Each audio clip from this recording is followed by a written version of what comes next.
Meus irmãos, a paz do Senhor Jesus.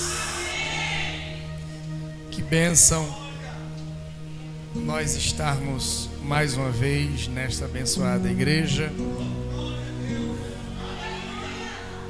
somando no reino. E eu quero agradecer a oportunidade ao nobre pastor Gilvan por nos convidar, tantos homens e mulheres de Deus que passaram por aqui nessa conferência, abençoando a sua vida através da palavra. E nunca é demais ouvirmos a palavra, não é? Eu acredito que dentre tantas propostas de temas concernente à escatologia, vocês foram muito edificados, e eu gostaria de trazer uma palavra nessa noite, não muito distante ao tema proposto, mas eu queria ler uma parábola de Jesus que está em Lucas, no capítulo 16. Lucas 16, a partir do verso 19.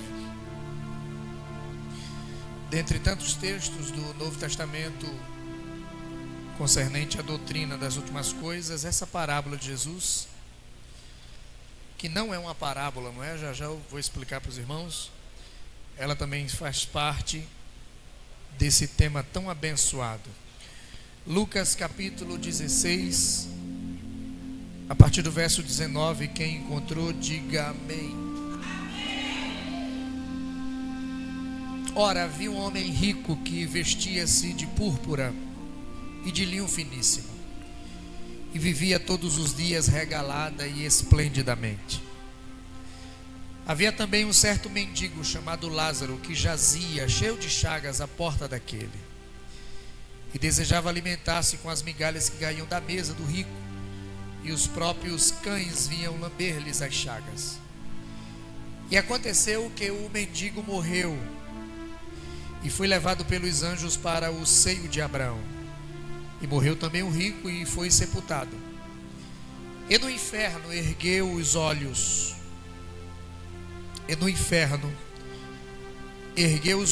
e estando em tormentos, viu de longe Abraão e Lázaro no seu seio, e clamando disse: Pai Abraão, tem misericórdia de mim, manda a Lázaro que molhe na água a ponta do seu dedo e me refresque a língua, porque estou atormentado nessa chama.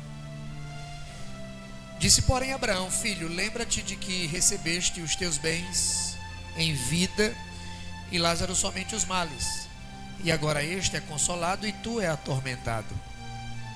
Além de tudo isto, está posto um grande abismo entre nós e vós, de sorte que, se quisesse passar daqui para lá, não poderiam, nem tampouco passar de lá para cá. E disse ele: Rogo-te, pois, ó Pai, que mandes na casa do meu pai, pois eu tenho 5 irmãos, para que lhes dê testemunho, a fim de que não venham para este lugar de tormento. Disse-lhe Abraão: Eles têm Moisés e os profetas, ouça-nos. E disse ele: Pai Abraão, mas se alguém dentre os mortos fosse ter com eles, eles iriam se arrepender. Porém ele lhe disse: se não ouvem a Moisés e aos profetas, tampouco, persuadidos ainda, não ouviria algum dos mortos. E você diz amém? Amém. Pode sentar, meus irmãos. Glória a Deus. Muito bem.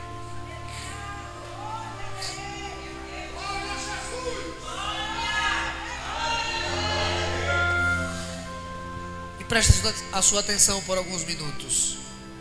Embora a epígrafe deste capítulo esteja intitulado como uma parábola, esse texto aqui, ele não é de fato uma parábola. Ele é um testemunho que Jesus vai dar. Na verdade, o que temos na nossa mão, que chamamos de Bíblia, são cópias, sendo interpretada por vários escritores, entre eles o mais conhecido, que é o João Ferreira de Almeida. Então a gente não tem de fato uma cópia original, contundente dos escritos originais. Nós temos cópias. E toda palavra ela é inspirada por Deus, escrita por homens que foram inspiradas por Deus. E quando eu digo que esse texto aqui, que é ligado à escatologia, à doutrina das últimas coisas, ele não é uma parábola, eu explico a você por quê. Porque em nenhuma parábola de Jesus, Jesus deu nome aos seus personagens. Repita comigo, em nenhuma parábola de Jesus, Jesus deu nome aos personagens. Por quê? Porque parábola é uma comparação para uma explicação. Jesus fez muito isso durante seu ministério. Jesus pegava coisas do dia a dia, coisas simples, e aplicava como lição para quem ele ouvia.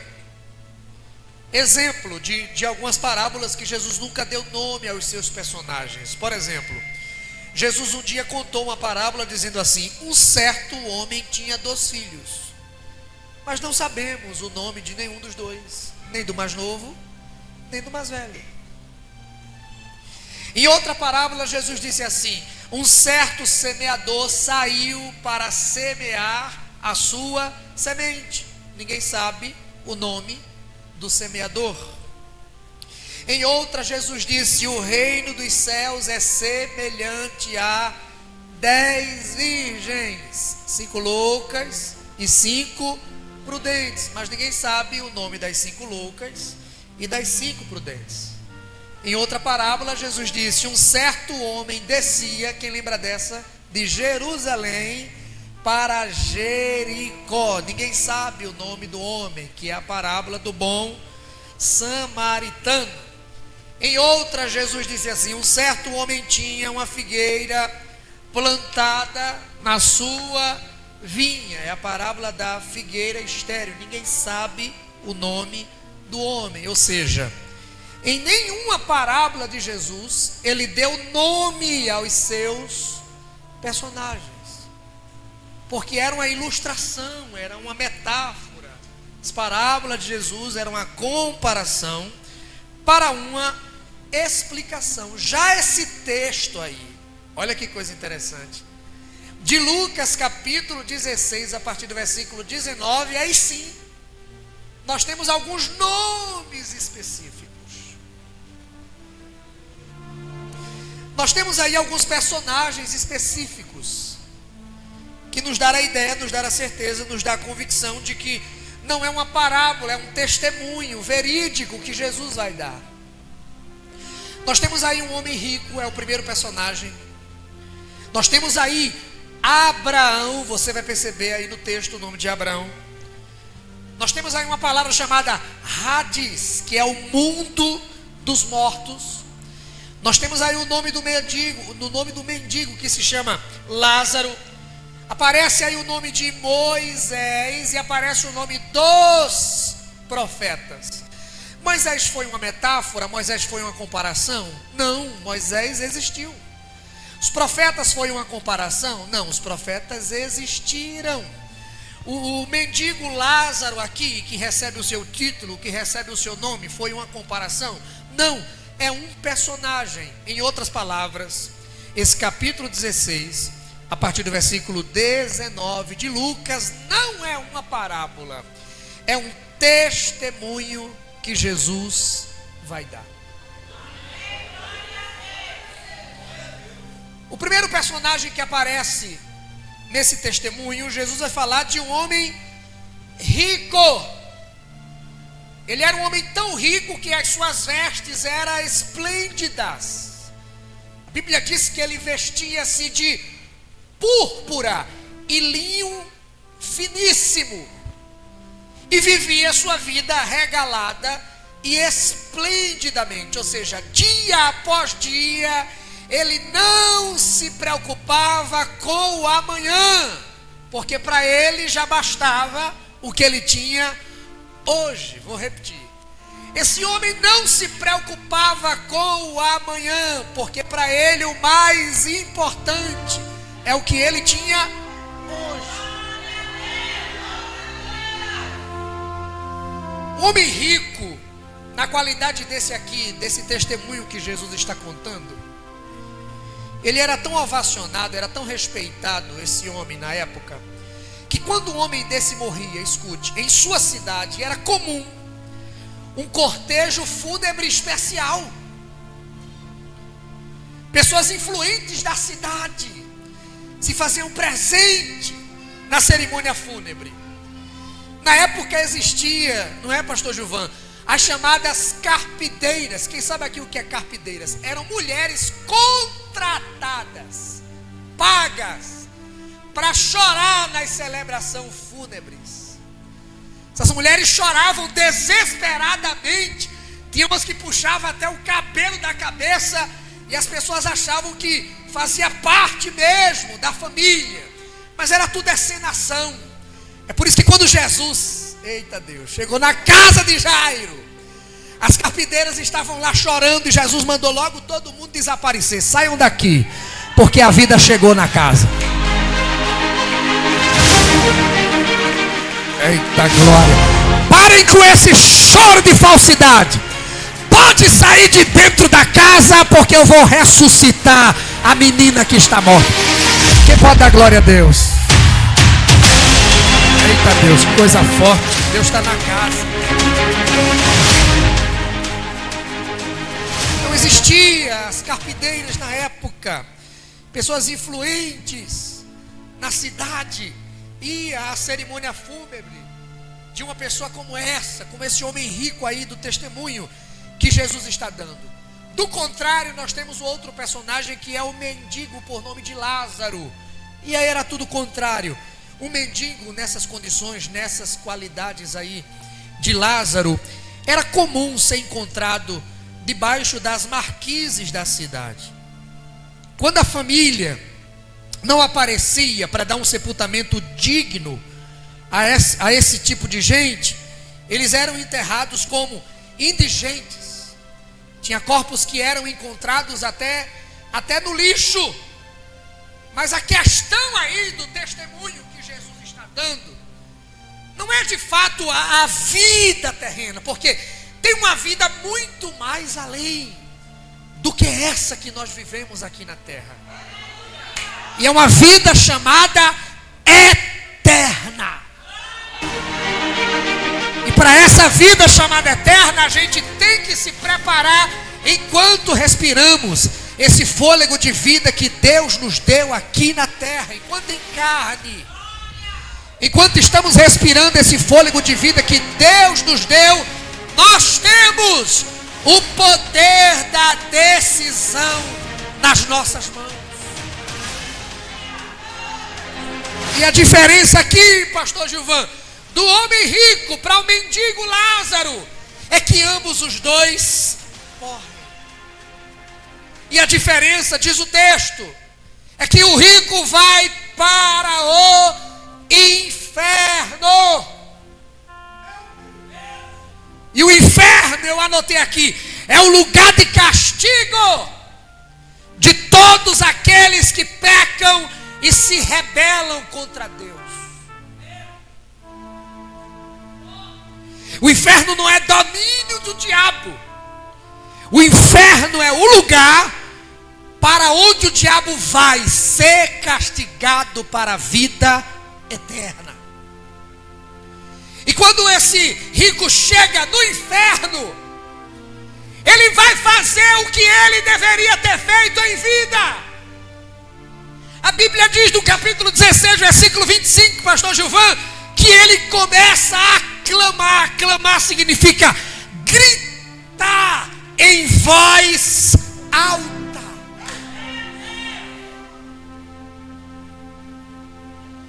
E ele vai fazer um pedido. E o pedido dele é o seguinte: Pai Abraão, peça que Lázaro molhe a ponta do seu dedo na água e refresque aqui a minha língua, porque eu estou atormentado nessa chama. O clamor dele, o grito de misericórdia dele é feito tarde demais. E eu vou falar uma verdade aqui. Eu chego a tremo quando eu falo isso, porque gera temor.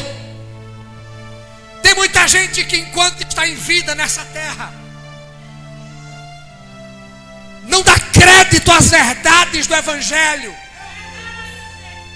Não dá crédito que existe ou que existiu um sacrifício de sangue na cruz do Calvário pela redenção da sua alma. Tem gente que acredita em tudo, menos em Deus. Mas um dia a morte vai fazer a divisão da alma e do espírito dessa pessoa. E quando a verdade da eternidade chegar para quem não crê, para quem não acredita, vai saber que um dia existiu uma igreja que sempre pregou a verdade do Evangelho. O céu existe, o inferno existe, mas para quem entregou a vida a Cristo como Salvador, o céu espera por herança. Quem vai? Quem vai? Eita glória! Vai subir uma caravana abençoada daqui. Quem vai? Levante as suas duas mãos e diga: eu estou livre do inferno. Diga: eu estou livre do inferno. Glorifique a Deus. O sangue livrou você. A salvação livrou você. Eita glória, que coisa forte.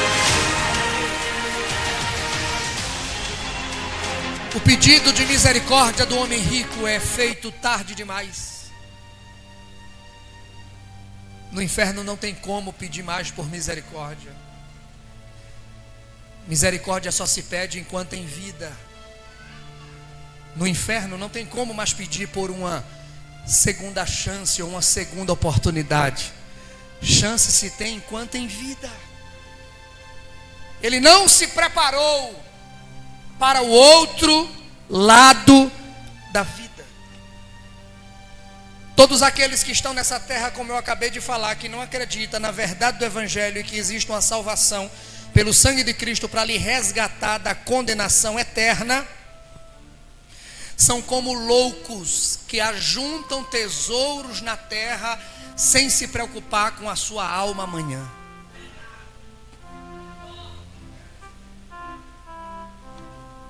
Jesus contou uma parábola do homem rico lá em Lucas capítulo 12, a partir do 17. E ele é um homem, e Jesus vai dizer que esse homem, ele era um homem muito organizado. Ele juntava nos seus celeiros.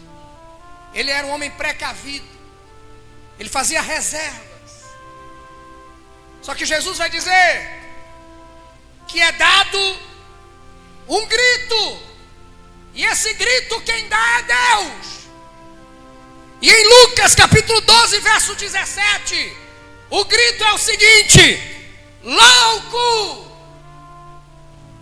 essa noite pedirão a tua alma. O que tens preparado e para quem será? Na mente desse homem aí, ele foi sábio, juntando tesouros na terra. Mas Jesus disse assim: quem junta tesouro na terra corre o risco do ladrão roubar. Quem junta na terra corre o risco dos salteadores assaltar. Sábio e inteligente é crente que aceitou Jesus como Salvador e crê que o céu lhe espera por herança. E eu vou dizer uma verdade aqui para tu dar glória a Deus, para quem está lá em Caruaru agora ouvir. Você pode não ter tesouro na terra, você pode não ter ouro na terra, você pode não ter diamante na terra, mas eu vou te dar uma boa notícia: ouro lá vai ser piso para tu pisar. O metal, eita glória, o metal mais caro dessa terra vai ser o nosso chão para pisar. Por quê? Porque precioso lá é Jesus. Precioso lá não é o diamante, pastor Gilvan. Precioso lá não é a prata. Precioso lá não é o ouro. Precioso lá é Jesus. Quem pode dar glória 10 segundos ao precioso? Precioso. Eita glória. Precioso. precioso. É por isso que um dos autores do hino da harpa escreveu dizendo assim: precioso para mim é Jesus, precioso para mim é Jesus. Eu confesso na vida e na morte que é o quê? Que tudo para mim é Jesus. Vamos cantar mais uma vez, vamos. Precioso para mim é Jesus, precioso para mim é Jesus. Eu confesso na vida e na morte que o quê? Precioso lá é Ele. Pode aplaudir mais forte.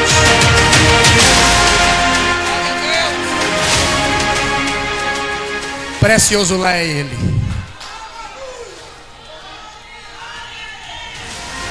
Por isso que a Bíblia diz que lá as ruas são de ouro e de ouro e cristal. Ouro e cristal aqui é muito valioso, gente. Ouro e cristal aqui é muito precioso, mas precioso lá. Então ouro e cristal, diz aí para quem está do lado, lá vai ser piso para tu pisar. O piso lá não é de porcelanato não, é de ouro e de cristal, porque o mais precioso é quem redimiu e salvou a sua alma. Quem glorifica a Deus por isso?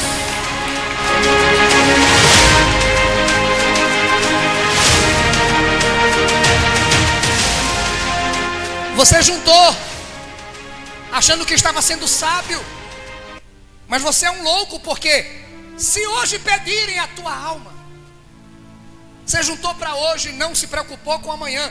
E Jesus disse assim, ó, Marcos capítulo 8, verso de número 36. O que adianta ganhar o mundo inteiro e perder a sua salvação?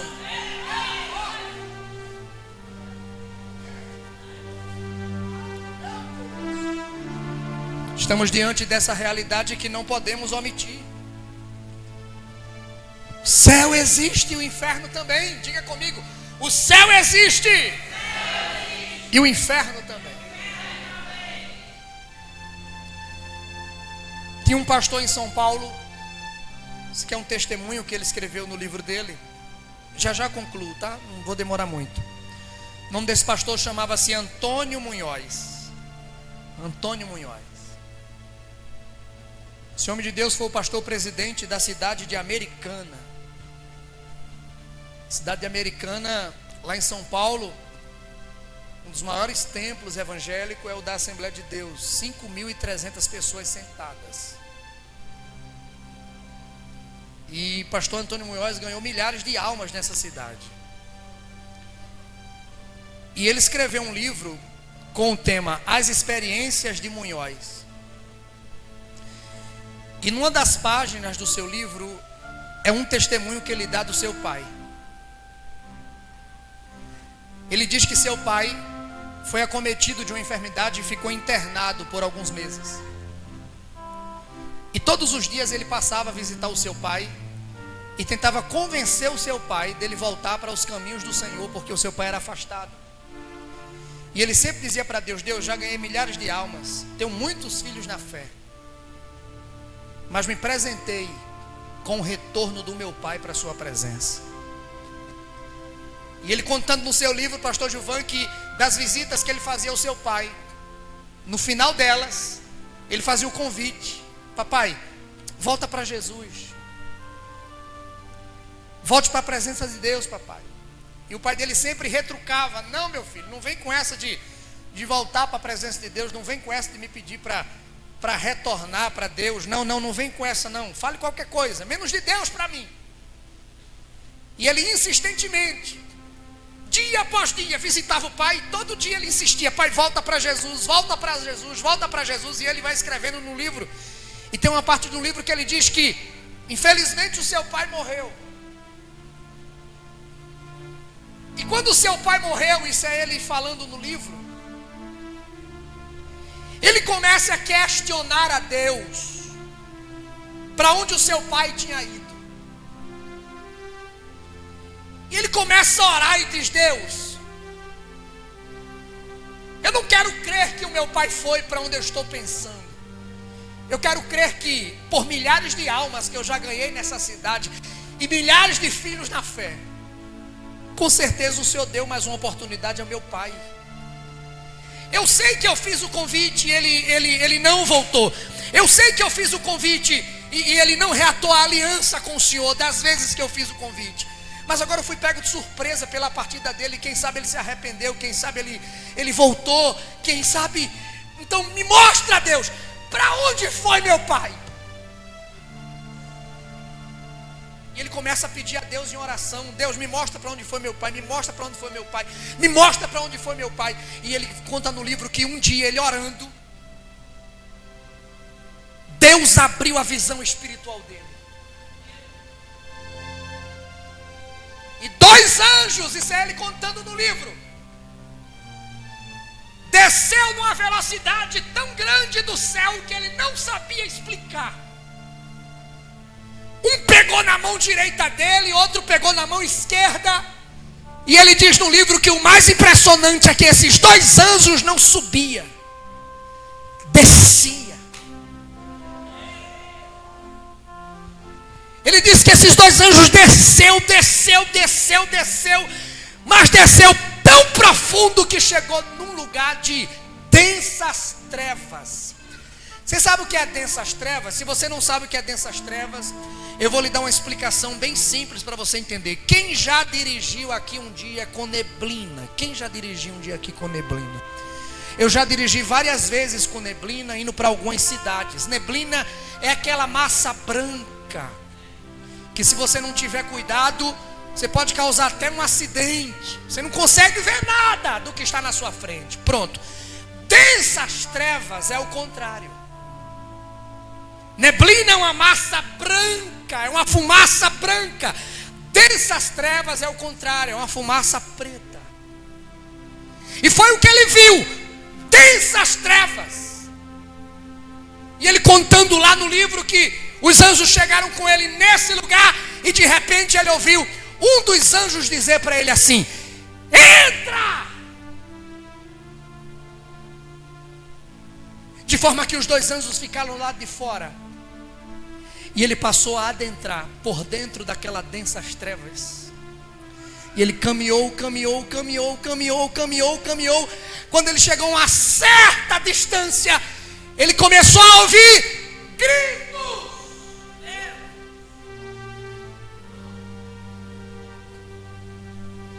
Gritos de desespero. Gritos como se estivesse sentindo as dores mais terríveis e intensas.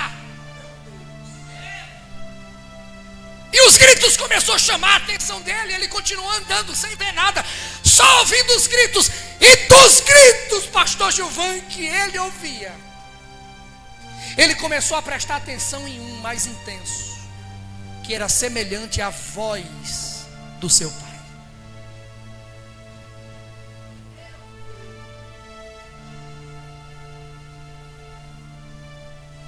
E ele caminhou e ficou ouvindo os gritos com mais intensidade, e conhecendo que era a voz do seu pai. De repente, quando ele chegou muito próximo, que ficou ouvindo os gritos em alto e bom som, ele fez uma pergunta: pai, é o senhor?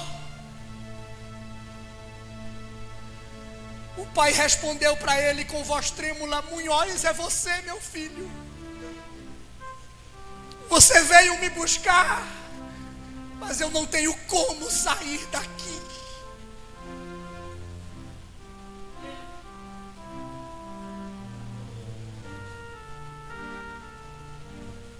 Ele diz no livro que quando o pai respondeu para ele: eu não tenho como sair daqui, os 2 anjos novamente, um pegou na direita, outro pegou na esquerda, e levou ele para o seu estado original, onde ele estava orando.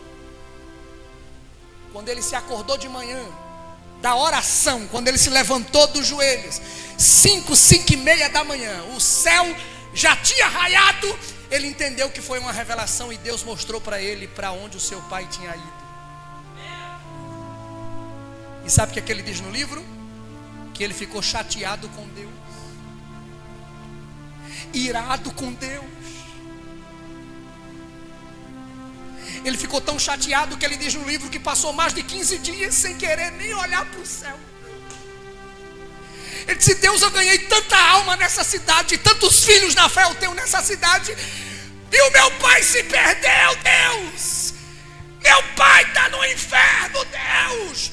Por que, Deus? E ele diz no livro que ouviu uma voz mansa e suave dizendo para ele: Munhoz, a culpa não foi minha. Lembra das vezes que você lhe visitou e fez o convite para ele voltar para a minha presença e ele não quis? Ele rejeitou as oportunidades que eu tinha lhe dado todas as vezes que você lhe visitou. A culpa não foi minha. Vocês estão aqui ou já foram para casa?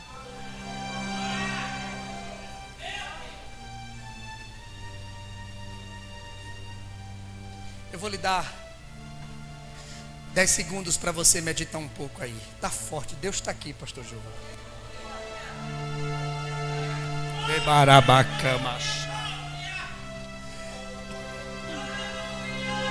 Agradeça porque você já está livre de lá.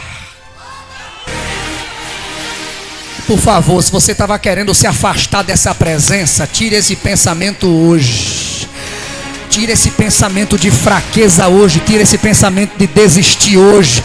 Eu vou repetir essa para o diabo ouvir. Você já está livre de lá.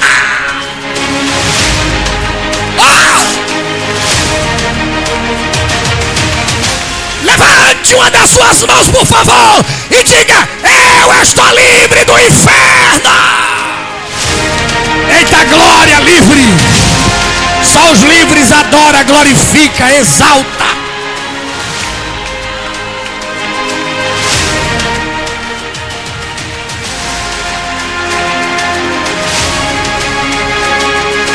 Meu Deus, é forte demais.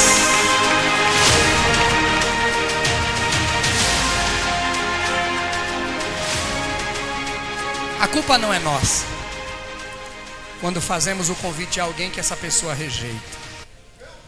A culpa não é nossa quando a gente insiste com alguém para voltar para Jesus e ela não quer. E eu quero declarar para você aqui esta noite: todo o peso de culpa saia da sua mente. Diga para quem está do seu lado: sua parte você já fez. Não sei quem estava com peso de culpa aqui na mente, mas eu preciso repetir isso aqui: sua parte você já fez. Você já fez o convite, você já pregou para alguém, você já chamou essa pessoa para vir para a igreja. Fique em paz, você não tem culpa. Sua parte você já fez.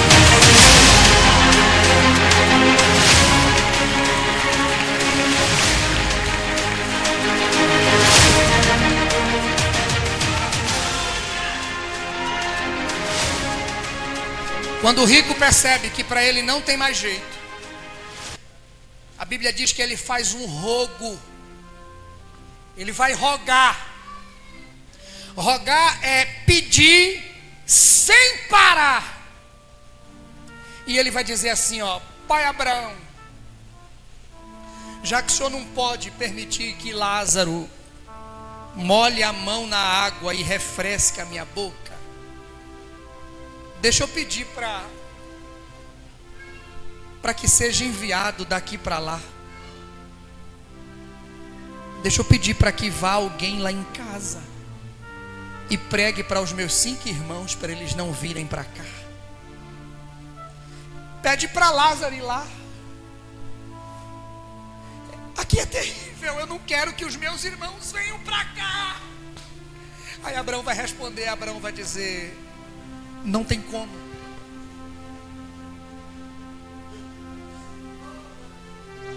Quem já passou dessa vida pré-eterna não tem como mais voltar.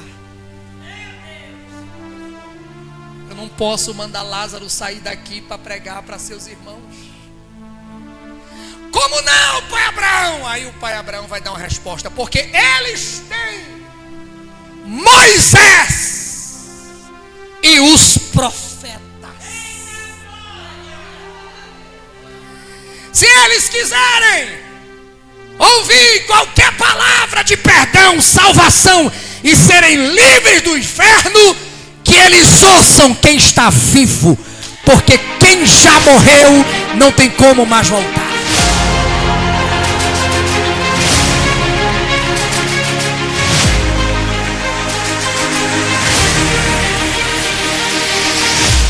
Pai Abraão diz: nem você aí pode vir para cá, e nem Lázaro aqui pode ir para lá. Quem está no inferno não pode ir mais para o céu. E quem está no céu não pode ir para o inferno. Meu Deus, eu vou repetir de novo isso aqui. Quem está no inferno não pode ir mais para o céu, mas também quem já está no céu não pode ir mais para o inferno. Vou perguntar de novo: quem está livre de ir lá? Deixa eu ver.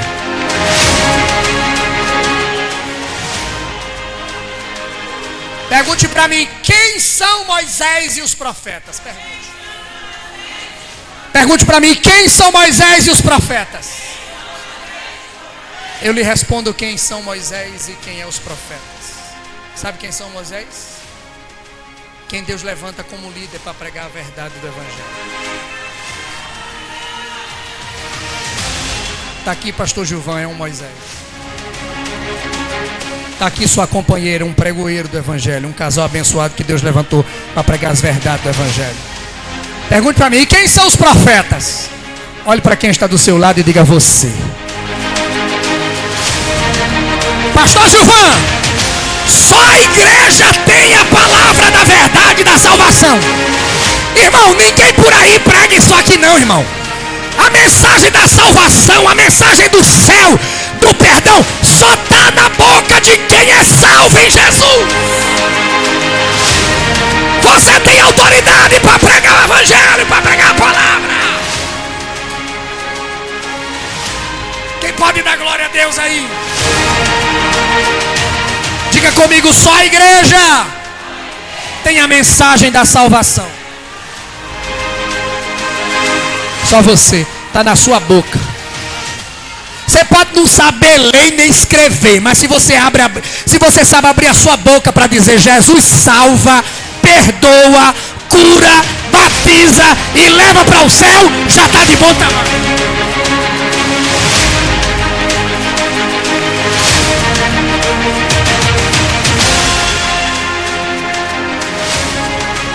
Eu escrevi aqui. Falta 5 para as 9. Escrevi aqui, anotei aqui, pastor Gilvão, as palavras de alguns filósofos que se acharam muito intelectuais a ponto de desacreditarem que Deus existia. Eu escrevi aqui as últimas palavras de alguns deles. Só não vou dizer os nomes porque senão a gente ia tomar muito tempo. Mas as últimas palavras de muitos ateus, filósofos, que se agarraram e se apoiaram nas suas filosofias e desacreditaram do Evangelho, da palavra, da salvação e de Deus.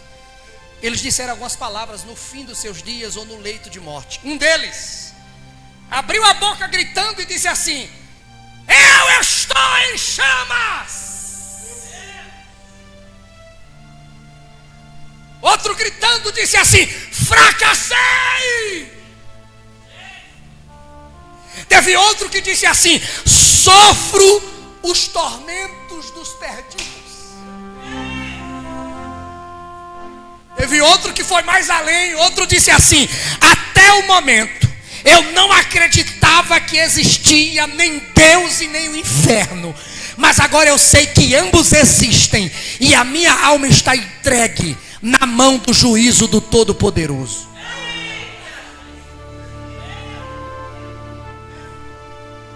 Outro disse assim: ó minha alma, o que será de ti?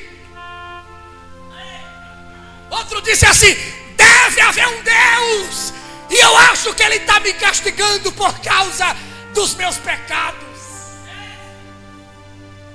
Outro disse: estou perante um passo para dentro de uma grande escuridão. Já desse aqui eu gostei. Teve outro que disse assim: por favor, queimem os meus livros. Queimem todos os meus livros, porque Deus existe e tudo que eu escrevi a respeito dele era mentira. Pegue na mão de quem está do seu lado. Pegue e diga: Deus é verdadeiro, Deus existe. Tudo que alguém falar a respeito de Deus contrário é mentira. Ele salva, o céu existe, a trombeta vai tocar, você vai para lá. Pode abrir a boca e dar glória.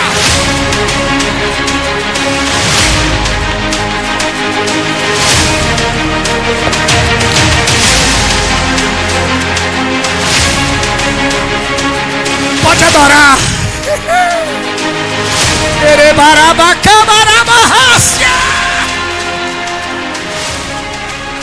Eita Deus! É por isso que Paulo disse: toda língua tem que confessar que Jesus Cristo é o Senhor, para a glória de Deus Pai, aonde? No céu, na terra, debaixo da terra, Ele é Deus.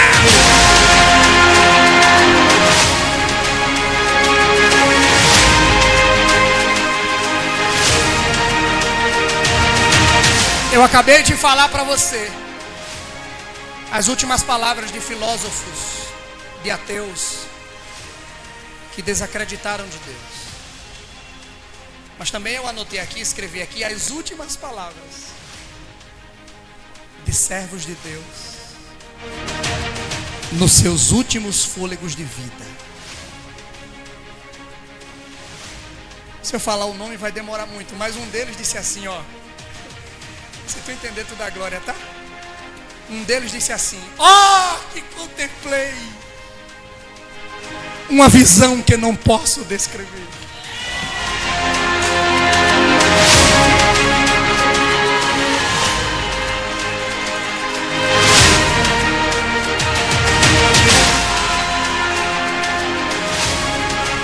Teve um que recebeu uma visita, e a visita foi tão assim constrangedora, que a visita se desesperou por causa do estado dele, que não tinha mais jeito, e disse assim: você vai morrer. Ele aproveitou a oportunidade e disse assim: eu temer a morte? Jamais. Oh glória!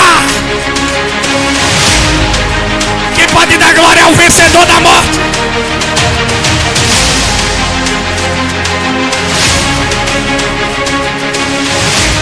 Outro disse assim: eu estou começando a contemplar o que? É que a terra se recua, mas os céus se abrem diante de mim.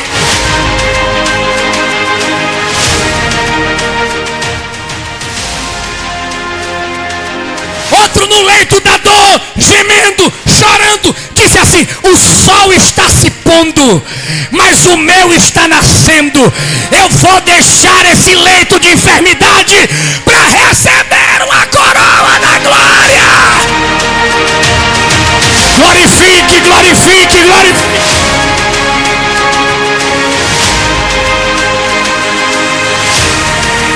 Eita Jesus, que coisa boa eu estou sentindo aqui. Deus está na casa.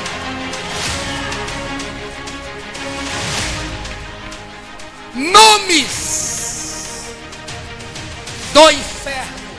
Está preparado para ouvir? Vocês estão preparados para ouvir? Nomes do inferno.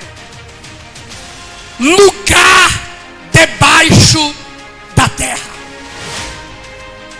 Lugar das almas impiedosas. Lugar de tormento. Mundo dos mortos. Castigo eterno. Profundezas do abismo. Assustador, né? Agora, nomes daqueles que vai para o inferno. Meu Deus, isso aqui é pesado. Diga glória a Deus. Vá. Levante uma das suas mãos e diga: eu não vou para lá, já estou livre. Só quem está livre, só quem está livre. Nomes de quem vai para o inferno, pastor Gilvan: desarraigados, obstinados, joios, insensatos, pecadores, abrolhos, feras, leões, lobos, bodes, cegos, desobedientes e filhos do diabo. Diga de novo, eu estou livre de lá. Diga assim, eu não estou nessa lista. Diga. Eita, coisa boa. Mas para tu se alegrar, já que você vai para lá, nomes do céu. Eita glória. Nomes do céu. Habitação de Deus. Lugar das delícias. Morada eterna. Cidade santa. Paraíso dos salvos. Seio de Abraão. Quem vai? Quem vai? Quem vai? Quem vai para lá?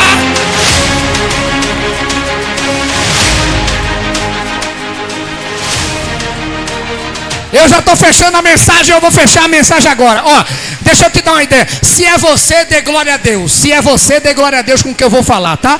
Para toda a cidade de Gravatá saber que tem uma igreja que vai ser arrebatada aqui. Cadê? Você vai ser arrebatado? Você vai ser arrebatado? Então vamos lá. Se é você, glorifique. Se é você, glorifique.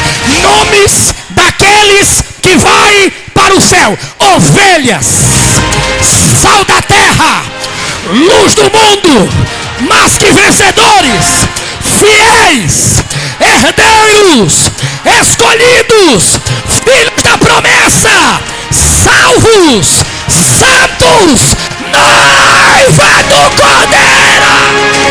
Dá um pulo nessa cadeira e glorifica.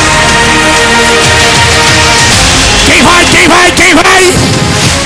Quem vai, glorifica 10 segundos.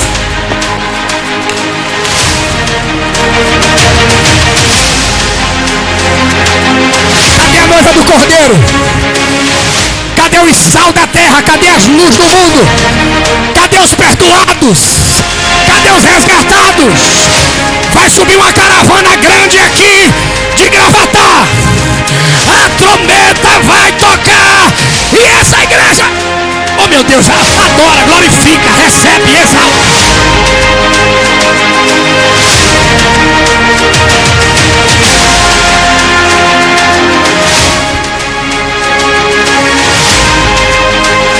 Segura pra mim o fundo musical.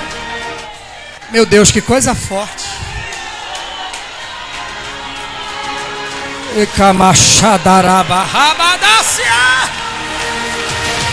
Glorifique, porque você está livre do inferno. Meu Deus, a igreja está sentindo o céu, pastor Gilvan. Ou se fosse agora, diga glória a Deus.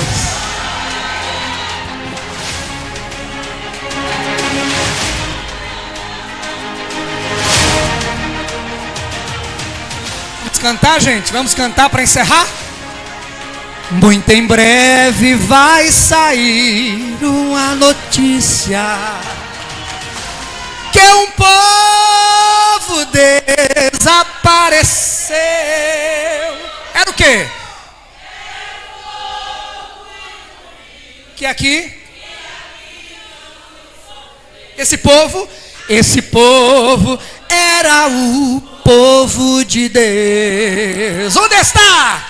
Onde está? Eita Jesus. Onde está que não se vê? E alguém?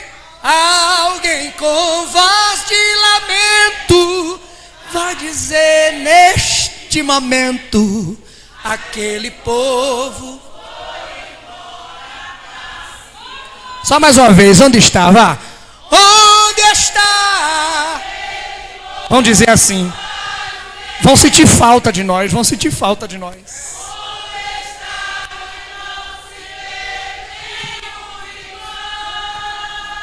Alguém.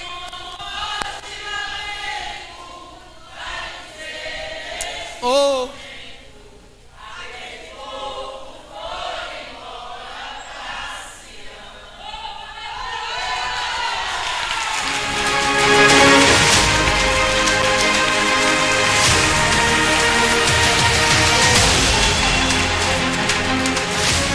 Vai ter gente que vai passar na frente dessa igreja e vai ver ela fechada 7h30, 8 horas no dia de domingo.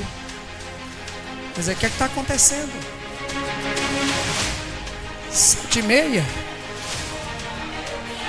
6 horas já. 6 horas já estava aberta. Já é quase 8 horas e ainda está fechada.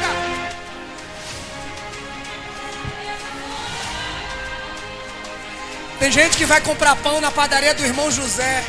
Eita Deus. Quando chegar para comprar o pão na padaria do irmão José, a padaria do irmão José vai estar fechada.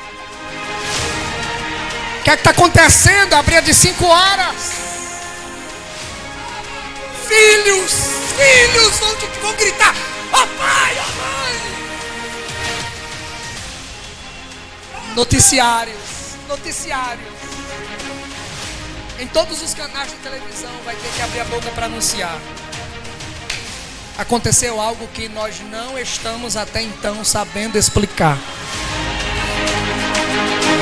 Desapareceu um pouco.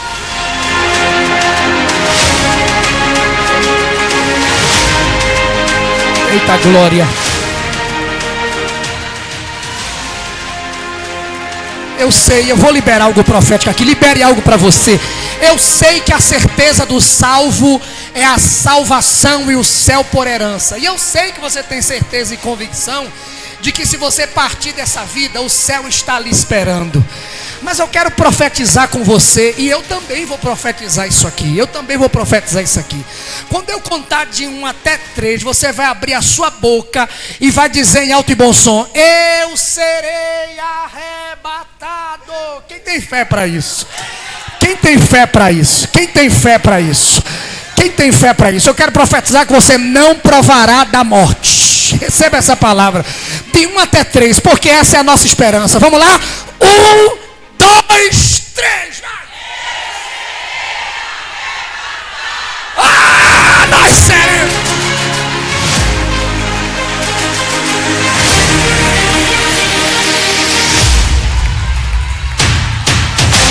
Pastor Gilvan, que conferência abençoada.